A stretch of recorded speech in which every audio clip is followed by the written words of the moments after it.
je suis totalement contre cette pratique parce que la Bible nous défend de faire la divination selon le livre de Deutéronome 18 à partir du verset 9 où Dieu lui-même va jusqu'à nous dire que en tant qu'être humain, nous n'avons jamais le droit de connaître le lendemain. Nous n'avons jamais le droit de connaître le futur parce que le futur appartient seulement à Dieu.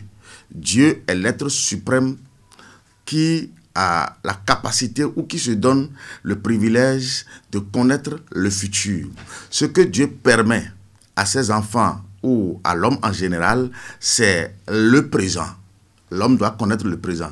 Mais quand on se met à chercher à savoir le futur, ça c'est la divination. Et lorsque vous rentrez dans ces pratiques, totalement, vous êtes contre Dieu. Et celui qui est contre Dieu, Dieu descend, Dieu le confond. Donc ce que le Tofa fait, ou bien cette pratique de Tofa qui est observée ici au Bénin, surtout avec nous les Béninois, c'est une pratique totalement anti-Dieu. Dieu n'est pas dans cette pratique. C'est pourquoi chaque fois, tout ce qui se dit n'est jamais réalisé. Ça amène toujours la confusion. Bien sûr, ça a un impact négatif, j'allais dire, sur le développement du pays. Parce que quand dans un pays, de telles pratiques s'observent, ça veut dire que, sans que personne n'en parle, ça veut dire que tout le pays en général se lève pour aller contre Dieu. Lorsque Dieu vous défend de faire quelque chose, et c'est ce que vous avez à la régulière dans vos habitudes, ça veut dire que vous vous levez contre Dieu. Donc, un pays ou une collectivité qui se lève contre Dieu est toujours détruit, confondu. Donc, ça a un impact, je dis bien négatif, sur le pays en général et sur nous les habitants de façon particulière. Donc, je nous lance un appel de quitter ces pratiques, d'abandonner ces pratiques qui sont anti-Dieu. Parce que l'homme n'a jamais créé l'homme pour connaître son sort. Très sûr, je suis pour le Tofa parce que ça rapporte beaucoup de choses. Et c'est avec ça que nos aïeux ont dirigé ce pays.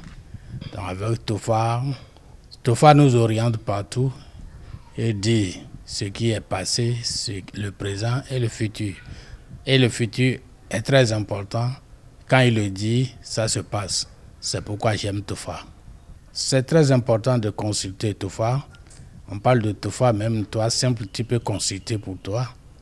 Tofa, ça prévient ce qui va se passer, ce qui arrivera. Il dit tout. Et si tu suis ça, tu arriveras à un bon port.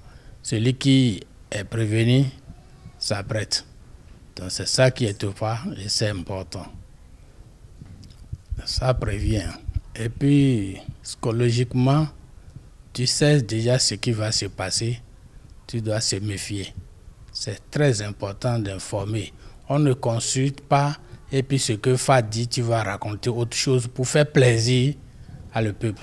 Il faut faire plaisir à celui qui est en face de toi en train de faire la consultation. Quand ça dit ça, ça n'apporte rien de négatif. Au contraire, la femme qui sait qu'elle commet d'adultère, elle cesse automatiquement. Celui qui fait du mal, qui tue, il sait qu'il aura telle chose. Surtout quand on parle de Tofa, c'est la première des choses quand tu vas dans les Facebook, tu vas voir que vraiment nos chauffeurs écoutent ça. On te dit qu'il y aura d'accident. Qui? Ça va passer sur qui? Qui va accepter? Il faut voir quand les gens prennent d'assurance, ils ne voient pas que parce qu'ils ont d'assurance pour aller faire accident. Tu es prévenu que cette année, on cherche beaucoup d'accidents. Qui va accepter aller faire d'accident? Donc, automatiquement, ça met l'idée des gens sur ce qui va se passer et puis ils se méfient.